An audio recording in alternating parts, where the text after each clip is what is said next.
So in this video, magpapalit tayo ng battery ng sniper. Sumuko na kasi siya eh. Kaya nagamit ko pa siya. Hindi na nabukas yung panel niya. Wala na. Dead bat. Subukan natin pa dyan.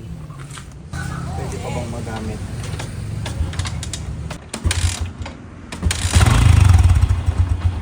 Yan, nabukas pa naman. So yan yung isang advantage ng manual mga kamoto. Pag pinatay natin, wala na uli siya. Flashback. So ilang araw na siyang ganito guys. Pag binuksan natin, matagal lumabas yung display.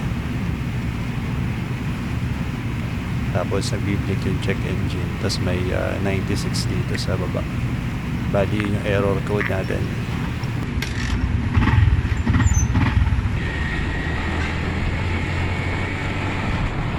Papalit natin yung battery, yung OD. Number 1 battery daw to sa Thailand. Yan. Ito natin. Over.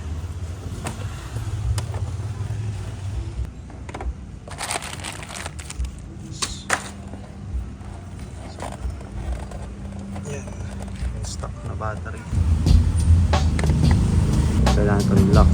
Saka dalawang tornilyo.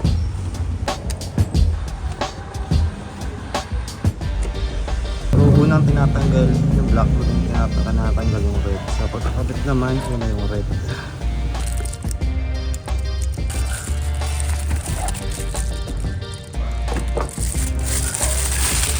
4 LBS pang sniper.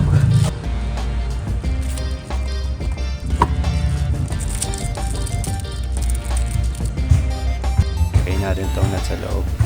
Yung kabila lagyan din natin. Tapos ikita natin to.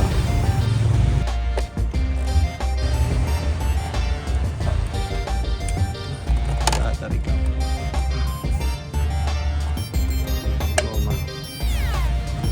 Tapos palitan natin kung kanyang gomang takip sa pagitan. At yan, okay na yung lapat niya. Ilang taon na ba to? Manufacture date. Ang manufacture date pero mga halos 6 na taon na to.